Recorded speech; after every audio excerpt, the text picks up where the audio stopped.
Assalamualaikum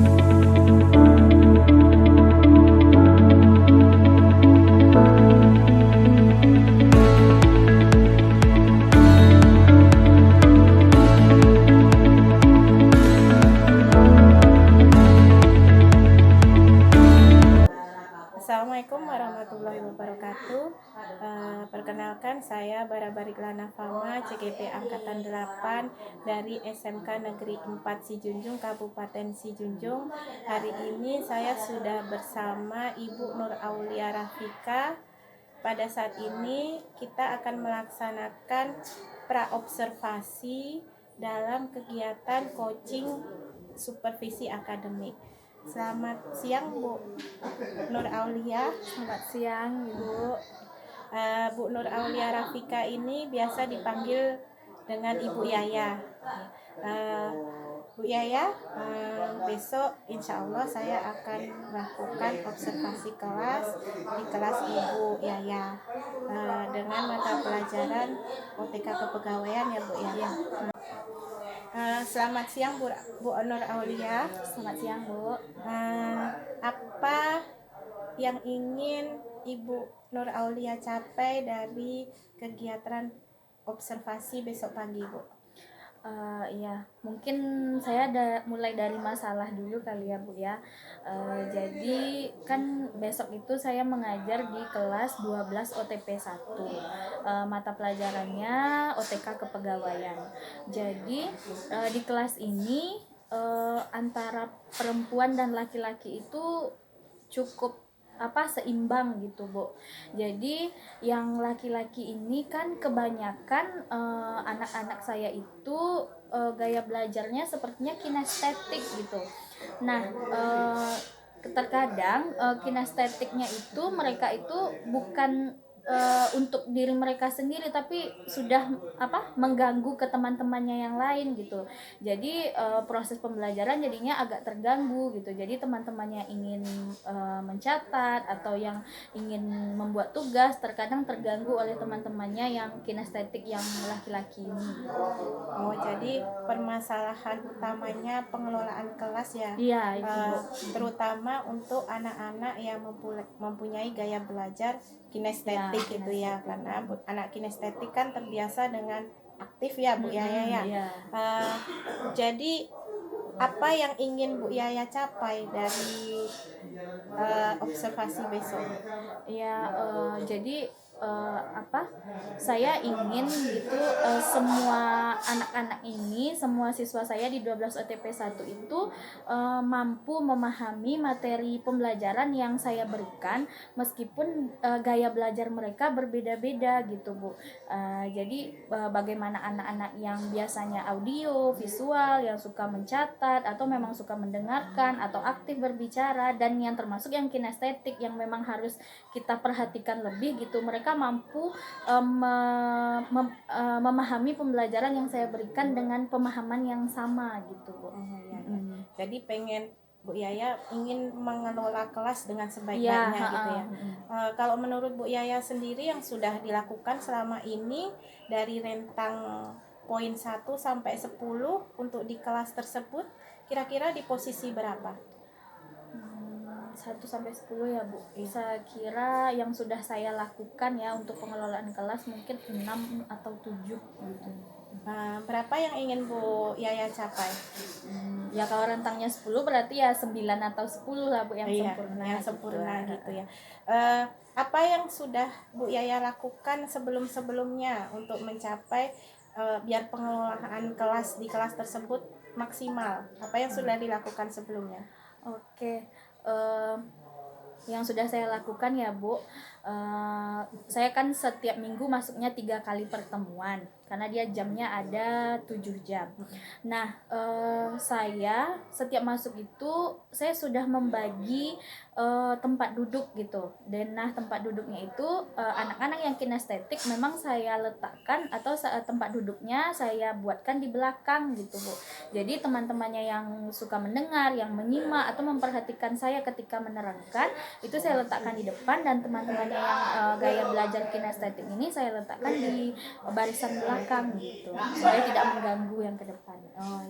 Jadi sudah melakukan pengaturan tempat duduk gitu ya. Iya. Tapi ternyata belum efektif ya, masih iya. berada tadi di poin 6 ya. 6 atau 7 gitu. Kemudian ada nggak mungkin ide lain dari Bu Yaya kurang efektif dari yang tadi, ada nggak rencana yang lain gitu? Jadi gini, kan saya sudah bagi Bu, maksudnya denah tempat duduknya yang kinestetik saya letakkan di barisan belakang, cuma kan memang masih belum efektif. Jadi menurut pemikiran saya, kemungkinan yang pertama anak-anak bosan dengan tempat duduk yang seperti itu, karena setiap saya masuk tempat duduknya seperti itu 3 kali seminggu gitu. Jadi yang mau saya lakukan adalah mungkin setiap masuk tempat duduknya akan saya acak lagi gitu kan. Terus yang kedua, saya maunya mengelompokkan anak-anak ini sesuai dengan gaya belajarnya gitu. Jadi yang kinestetik saya satu kelompokkan dengan yang kinestetik, yang memang suka mencatat atau memang suka aktif gitu. Jadi yang audio saya satu kelompokkan dengan yang audio, dan visual juga seperti itu gitu. Kemungkinan mungkin itu lebih tercapai pembelajaran saya gitu kalau seperti itu. Bagus sekali ide Bu Yaya gitu ya, kan memang kalau di pembelajaran berdiferensiasi kita harus mengajar sesuai dengan gaya belajar anak gitu kan. Saya sangat mengapresiasi ide Bu Yaya untuk mengelompokkan anak berdasarkan gaya belajarnya gitu ya. Berikutnya, untuk yang berikutnya, Bu Yaya, kira-kira untuk menyukseskan ide dari Bu Yaya tadi, siapa yang dapat membantu Bu Yaya untuk melaksanakan pembelajaran sesuai dengan gaya belajar anak-anak? Oke. Yang bisa membantu saya Bu, terutama tuh guru BK, karena kan guru BK yang mengadakan asesmen non kognitif, jadi kan saya dapat data tentu dari guru BK. Terus yang kedua, wali kelas, karena kan wali kelas yang standby setiap hari untuk apa gitu kan, memperhatikan atau memperhatikan anak. Terus yang ketiga, mungkin saya butuh bantuan dari wakil sarana prasarana juga Bu, karena untuk menerapkan metode pembelajaran seperti itu sesuai dengan gaya belajarnya kan saya butuh ATK, mungkin saya butuh Infokus juga, laptop gitu. Jadi saya butuh bantuan dari wali kelas, guru BK, dan wakil sarpras. Kira-kira Bu Yaya untuk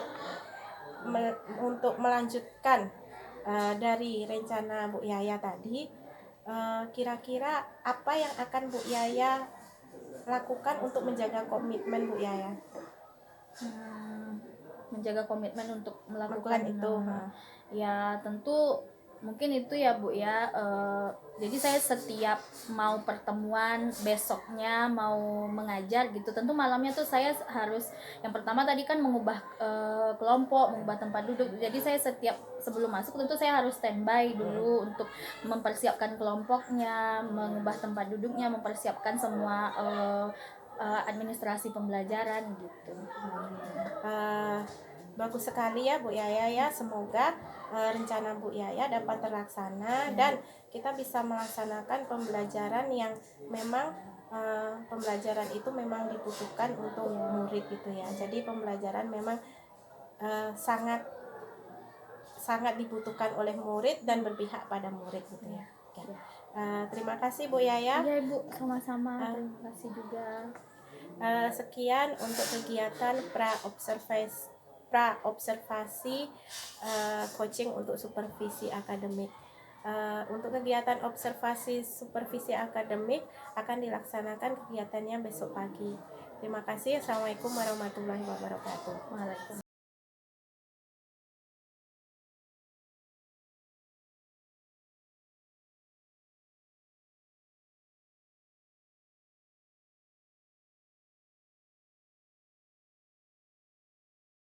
Pensiun pegawai. Terus kita tentu harus bahas memahami kebermanfaatan dari BUMN yang mengelola mengenai pensiun. Kenapa kita harus bahas ini Bu?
Oh, ini tahu. Aduh, kamera.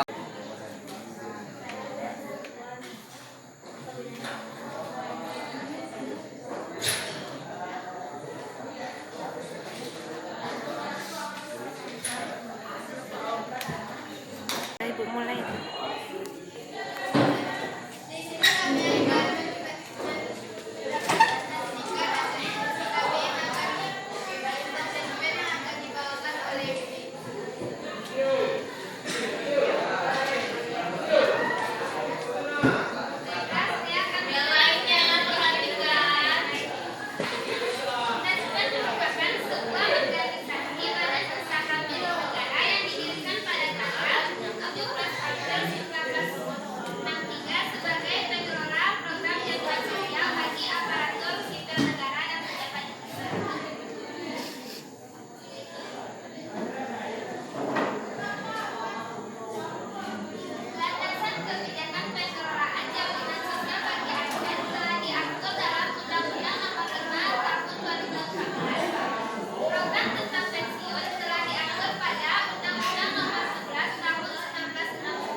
Say. Masa perlindungan peserta dimulai sejak mereka diangkat menjadi CPNS, menikah, berkeluarga, pensiun, hingga meninggal dunia. Tabungan hari tua. Tabungan hari tua merupakan program asuransi terdiri dari asuransi pensiun yang dikaitkan dengan usia pensiun ditambah dengan asuransi kematian.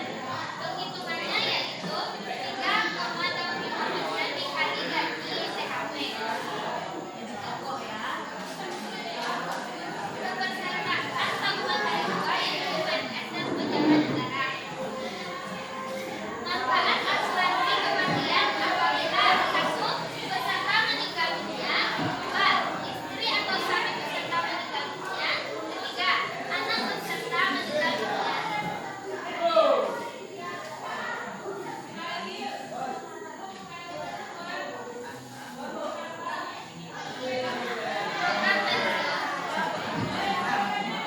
Berdasarkan Undang-Undang Nomor 11 Tahun 1969 Pasal 1, program yang memberikan penghasilan kepada penerima pensiun setiap bulan sebagai jaminan hari tua dengan penghargaan atas jasa-jasa pegawai negeri selama bertahun-tahun bekerja dalam dinas pemerintahan.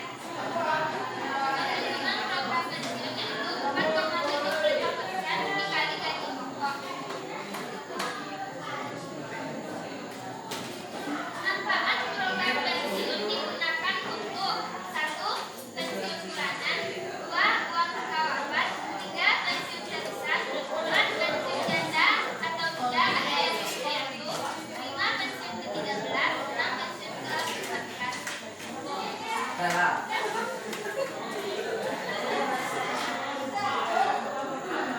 Jaminan kematian.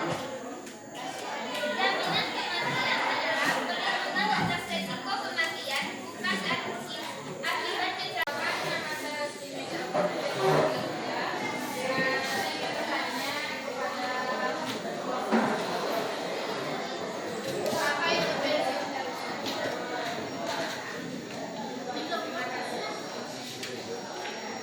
Perkenalkan nama saya Domi. Perkenalkan nama saya Domi dari kelompok 5. 4. Apa perbedaan pensiun ke-13 dan pensiun ke-14? Ada, Pak. Ada dibahas tadi? Yes, kerjaanmu. Oke, semuanya coba berdiri. Oke, kita berdiri. Sambil geser ke sini, kamu kayak orang ngantuk aja nggak tidur. Nah, lakukan apa yang ibu katakan. Lakukan apa yang ibu katakan.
Indonesia